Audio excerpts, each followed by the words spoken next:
Documentation proposal stage प्रस्ताव अवस्था दलिलीकरण fast आम देखिए प्रोस्पेक्टस बा विवरणी पुस्तिका a prospect is a formal legal document used by insurer बा insurance company that provides details about a product.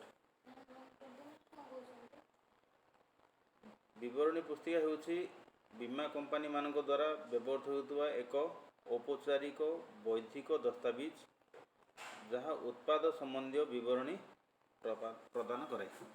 उत्पाद संबंधी माने गोटे प्लान संबंधी गोटे पार्टिकुलर प्लान संबंधी विवरणी प्रदान करे ताकू आमे प्रॉस्पेक्टस कहू। तो प्रॉस्पेक्टस रे कौन थाए term and conditions scope of benefits exceptions whether the plan is participative और नॉन पार्टिसिपेटिव माने पार्टिसिपेटिव माने with profit non participative without profit. तो ये सब जिनस गुड़ाक थाए जोटा कि term and conditions scope and benefits ये सब प्रॉस्पेक्टस बा विवरणी पुस्तिका रे थाए। प्रॉस्पेक्टस कहले जी गोटे उत्पाद बा गोटे प्लान उपर जमी आम जीवन आनंद प्लान अच्छी जीवन आनंदर डिटेल्स टर्म एंड कंडीशन कौन स्कोप एंड बेनिफिट्स कौन एक्सेप्शन कौन कौटी माने व्यतिक्रम कौन अच्छी तो सब जिनस को मेंशन कर जाए गोटे पार्टिकुलर प्लान पर प्रॉस्पेक्टस। नेक्स्ट प्रपोजल फॉर्म जब आम प्रस्ताव फॉर्म बोली कहे the application document used for making the proposal is commonly known as proposal form. यह गोटे application document माने जे पॉलिसी करिया पे आग्रह प्रकाश करती तांको कहा जाए प्रपोजल एवं से प्रपोजल तरफ से एप्लिकेशन टी दियंती एवं जो एप्लिकेशन टी दियंती ताको हम प्रपोजल फॉर्म कहू। प्रस्ताव करिया पे व्यवहृत होउतबा आवेदन दस्तावेज को प्रस्ताव फॉर्म कहा जाए। IRDA has issued standard proposal form for life insurance regulation 2013। तो 2013 रे IRDA गोटे प्रपोजल फॉर्म रे कौन कौन रही दरकार ता उपरे डिटेल प्रदान करिसेंती। नेक्स्ट देखिए आम प्रपोजल फॉर्म डा होची बेस ऑफ द कॉन्ट्रैक्ट चुक्तिर मूलदुआ होची प्रपोजल फॉर्म। नेक्स्ट आम जा एजेंट्स रिपोर्ट अभिकर्ता प्रतिवेदना प्रति प्रपोजल फॉर्म सहित गोटे एजेंट को रिपोर्ट लगे बा एजेंट अभिकर्ता प्रतिवेदना रहे। तो अभिकर्ता जो प्रपोजल जी पॉलिसी करने आग्रह प्रकाश करती तांकर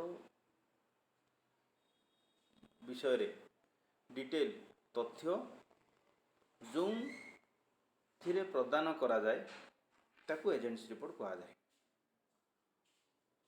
all material fact and particulars about the policy holder relevant to risk assessment need to be revolve by the agent in his her report. All material fact माने जो सब सत्यता and particulars that the policy holder relevant to risk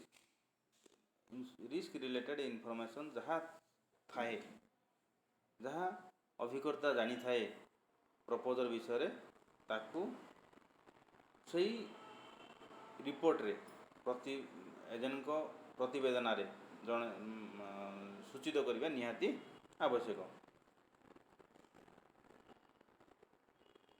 कौन कौन सूचित करा जाए matters of health उपरे जो जी पॉलिसी बा प्रपोजल आम कह प्रपोजल हेल्थ हैबिट्स अभ्यास कौन ऑक्युपेशन कौन कौन वृत्ति करती इनकम केते करती फैमिली डिटेल्स फैमिली रे किए किए अछंती एवं तांको बयस needs to be mentioned in the report.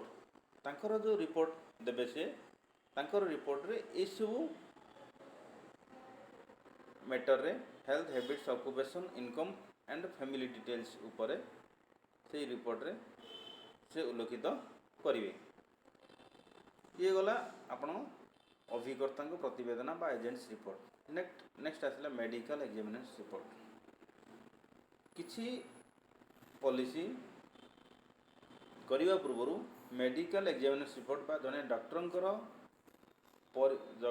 ଡାକ୍ତରୀ ପରୀକ୍ଷକଙ୍କ ପ୍ରତିବେଦନ ବା ଡକ୍ଟରଙ୍କର ରିପୋର୍ଟ ଦରକାର ପଡ଼େ। ତାକୁ କୁହାଯାଏ ମେଡ଼ିକାଲ। ଏବଂ ଯେଉଁ ପଲିସି ଡକ୍ଟରଙ୍କ ବିନା ପ୍ରତିବେଦନରେ ହୁଏ ତାକୁ ନନ୍ ମେଡ଼ିକାଲ କେସେସ୍ କୁହାଯାଏ। ଯେଉଁଟା ଡକ୍ଟରଙ୍କ ରିପୋର୍ଟ ଦରକାର ପଡ଼ିଲା ତାକୁ ମେଡ଼ିକାଲ କେସେସ୍, ଯେଉଁଟା ଡକ୍ଟରଙ୍କ ବିନା ମେଡ଼ିକାଲ ରିପୋର୍ଟ ହୁଏ ତାକୁ ନନ୍ ମେଡ଼ିକାଲ କେସେସ୍ କୁହାଯାଏ। ତ ଡକ୍ଟରଙ୍କ ରିପୋର୍ଟ କେତେବେଳେ ଲାଗେ? ଯେତେବେଳେ ବଡ଼ ସମୟ ସୁଟ୍, ଜଣେ ବଡ଼ ସମୟ ସୁଟ୍ ମାନେ ବଡ଼ ବୀମା ନେବେ, ସେ ବୟସ ଯାହା ହେଉନା କାହିଁକି, ଯଦି ସମୟ ସୁଟ୍ ବଡ଼ କିମ୍ବା ଯଦି ଛୋଟ ବୀମା ବି ଆମେ ଯଦିଓ ଦେଉଛେ କିନ୍ତୁ ତାଙ୍କର ବୟସ ଅଧିକା, ତାହେଲେ ହାଇର ଏଜ୍ 50, 60 ଏଇସବୁ ଏଜ୍ରେ ତ ଛୋଟ ବୀମା ନେଲେ ବି ମେଡ଼ିକାଲ ବା ଡାକ୍ତରୀ ପରୀକ୍ଷକଙ୍କ ପ୍ରତିବେଦନ ଦେବାକୁ ପଡ଼େ। ତ ଆମେ ସେଇ ପ୍ରପୋଜାଲକୁ ଆମେ ଡକ୍ଟରଙ୍କ ପାଖକୁ ନେଇଯାଉ ଏବଂ ଡକ୍ଟର କ'ଣ କରିବେ, ତାଙ୍କର ହାଇଟ୍ ସାଙ୍ଗରେ ୱେଟ୍ କେତେ ଅଛି ଏବଂ ବ୍ଲଡ଼ ପ୍ରେସର ଏବଂ କାର୍ଡ଼ିଆକ୍ ଷ୍ଟାଟସ୍, ଏଇ ଚାରିଟା ଇମ୍ପୋର୍ଟାଣ୍ଟ। କେବଳ ହାଇଟ୍, ୱେଟ୍, ବ୍ଲଡ଼ ପ୍ରେସର ଏବଂ କାର୍ଡ଼ିଆକ୍ ଷ୍ଟାଟସ୍, ତାଙ୍କର ଫ୍ୟାମିଲି ଡିଟେଲ୍ସ ଏସବୁ କିଛି ଦେବେ ନାହିଁ। ତ ଏତିକି ଦିଅନ୍ତି, ଏଇଟା very important. Next moral hazard report. Moral hazard report is likely to be that the client's behavior might change as a result of purchasing life insurance policy, as such would increase the chance of loss. तो policy किणी सारा पर risk बढ़िवार संभावना सृष्टि करिथाए। Policy किणी सारा पर risk बढ़िवार संभावना जदि सृष्टि हैला ताहले से जो विपत्तिटा तो पॉलिसी किणवा लोकर मोराल बा मानसिक स्तर रे रही थाए, ताकू कहुए मोराल हाजार्ड रिपोर्ट। तेणु ताकू भी जानवा निहाती आवश्यक। तो moral hazard report has to be submitted by an official. तेणु तो तांकर पॉलिसी नबार उद्देश्य कौन आम जानवा दरकार। तो जने ऑफिशियल इंश्योरेंस कंपनी जने ऑफिशियल तांकू तांको घरे मिसिला परे जार आम पॉलिसी करी आनुचे तांकू जने ऑफिसर तांको घरे जाई मिसी तांकर पॉलिसी नबा पछरे उद्देश्य कौन जानी गोटे रिपोर्ट दबा दरकार। और से जो रिपोर्ट दियंती जने ऑफिसर दियंती से रिपोर्ट को कहुए मोराल हाजार्ड रिपोर्ट बा नैतिक आपद प्रतिवेदन। नैतिक आपद प्रतिवेदन नैतिक मोराल हाजार्ड रिपोर्टा केतବେଳେ इफेक्ट हुए पॉलिसी किणी सारा पर। पॉलिसी किणी सारा पूर्व तो से सुस्थ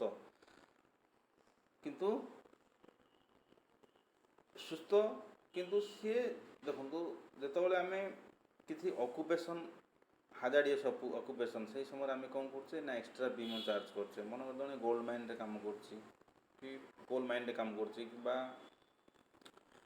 डस्ट भितर काम करछि तो से आम एक्स्ट्रा प्रीमियम लोड करछे। किंतु जने डिसाइड कला ना मु कोल माइन रे काम करी किंतु पॉलिसी नहीं सारा पर तो जो रिस्क अच्छी आम ताको एक्स्ट्रा प्रीमियम लोड करि परिबा नहीं। जदि आम जानिदेबा जे से कोल माइन रे काम करिया जाउछन्ती ताहले आम तांकर मानसिक स्थिति धरिकी आम एक्स्ट्रा प्रीमियम लोड करिकी पॉलिसी आम इश्यू करि परिबा। नेक्स्ट आसिला हमर age proof. Valid age proof may be standard or non standard. Standard age proof मानक आय प्रमाण। एज प्रूफ गोटे निहाती आवश्यक कहीं बयस अनुसार मोर्टालिटी मृत्युहार बयस सहित संपर्क। जब बयस बढ़िले मृत्युहार बढ़े तेणु आम जेकोसी लोकर पॉलिसी करने को जाऊे तार बयस जानवा निहाती आवश्यक। किसी प्रूफ अच्छी तो सही प्रूफ गुड़ाक आम सठिक बोली धरी नौ तेणु ताको आज स्टैंडर्ड एज प्रूफ। एवं किसी प्रूफ अच्छी ताहा मोटामोटी सठिक हो न थाए ताकू नॉन स्टैंडर्ड एज प्रूफ बोली धरी नि। तो स्टैंडर्ड एज प्रूफ भितर अच्छे आमर school college certificate birth certificate extract from municipal record passport PAN card service register certificate of baptism certificate extract from family bible if it contains date of birth marriage certificate issued by Roman Catholic church. देखो यही सब baptism church Bible आसला माने एटा सब standard. तो circuit मन रखापी हम। And last रे identity card in case of defence personnel जड़े डिफेंस रे सर्विस कर आईडी कार्ड मध्य स्टैंडर्ड हिसाब से आम ग्रहण करूँ। तो ये रहा स्टैंडर्ड आउ थे मन रखिए आम स्टैंडर्ड नॉन स्टैंडर्ड भितर अलग करने क्वेश्चन पचारि पारे।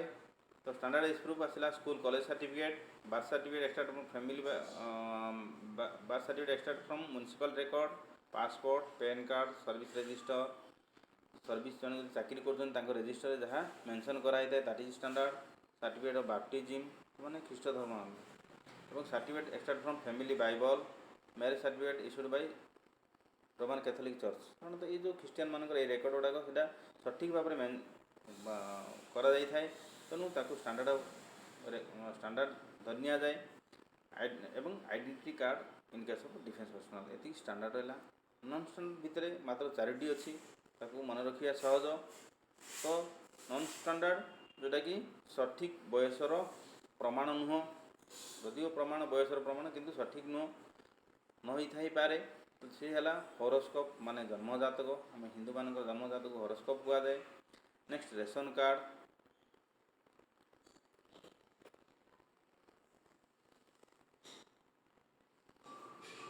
Horoscope, ration card and affidavit by way of self declaration, निजे डिक्लेयर करदे मोर बयस एतिकी। तो गोटे सेल्फ डिक्लेरेशन एफिडेविट करी आम डिक्लेरेशन करदे सर्टिफिकेट फ्रॉम विलेज पंचायत जब आम सरपंच आनीदेवा ताहले that is also non standard. तो 4टा रहा हॉरोस्कोप, रेशन कार्ड, निजे एफिडेविट करिया, डिक्लेयर करदे और certificate from village panchayat. Next आसला आमर anti money laundering, the prevention of money laundering act PMLA ताकू सर्कट आम कह 2002 कैम इनटू इफेक्ट फ्रॉम 2005। तो यहाँ 2002 एक्टा तैयारी हैलानी किंतु कार्यकारी है 2005 रे। तो money laundering, anti money laundering माने मनी लॉन्ड्रिंग माने माने धड़ा करिया, कला कला धन को धड़ा करिया को जाए anti money laundering. Money laundering is an offence, money laundering करिया कला धन को आमर इकोनॉमिक सिस्टम भितर आनीदेवा को कह जाए मनी लॉन्ड्रिंग। तो सेटा गोटे अपराध व्हिच इज पनिशेबल, तेणु ताकू पनिशमेंट भी मिलिबो केते जदि जने से भली काम करती ब्लैक मनी रोजगार करती एवं ताकू यही आमर इकोनॉमी भितर को बैंक हो, पोस्ट ऑफिस हो, इंश्योरेंस कंपनी हो आने चेष्टा करती जना पड़े ताहले 3 ରୁ 7 वर्ष पर्यंत जेल एवं 5 लाख टका पर्यंत जरिमाना आदाय करा जाए। नेक्स्ट आम देखिए know your customer KYC। Know your customer भितर आसो आम photograph, age proof, proof of address. ये आम देखिए प्रूफ ऑफ एड्रेस माने जो आमर एड्रेस थाए, ड्राइविंग लाइसेंस आमर एड्रेस थाए, लाइसेंस रे ड्राइविंग लाइसेंस थाए, पासपोर्ट थाए, टेलीफोन बिल रे एड्रेस थाए, इलेक्ट्रिक बिल एड्रेस थाए, बैंक पासबुक रे एड्रेस थाए, ये सब जाक address proof. Next proof of identity, identity आमर जो निजर ना थाए, फोटो थाए ताको आम आइडेंटिटी प्रूफ कहू। ड्राइविंग लाइसेंस आइडेंटिटी प्रूफ हम, पासपोर्ट हम, भोटर आईडी हम, पैन कार्ड हम। किंतु एठी गोटे जिनस लक्ष्य करेंगे पैन कार्ड रे proof of address PAN card टी प्रूफ ऑफ एड्रेस हो पार ना कहीं पैन कार्ड रे एड्रेस मेंशन हो न थाए। से भली इलेक्ट्रिक बिल, टेलीफोन बिल जदिओ प्रूफ ऑफ एड्रेस होची किंतु प्रूफ ऑफ आइडेंटिटी हो पार ना जेतु से फोटो न थाए। तेणु ये टिके मन रखिए। तापर आसला free look period, if policy holder bot A policy and does not want it, he or she can return and get refund subject to following conditions। जड़े जदि पॉलिसी परचेज करती एवं परचेज कर सारा पर जदि से चाहती जे पॉलिसी प्रति अनिच्छा प्रकाश करती ताहले से ताकू पॉलिसी को रिफंड कर दे पारती किंतु विदिन कंडीशन कौन he or she can exercise this option within 15 days of receiving policy document माने पॉलिसी बॉन्ड तो पॉलिसी डॉक्यूमेंट रिसीव करिवार ये आप क्वेश्चन पड़ी पारे प्रथम प्रीमियम रिसीट और किंबा पॉलिसी डॉक्यूमेंट किंबा प्रपोजल फॉर्म सबमिट होवार ए सब ऑप्शन आसीपारे किंतु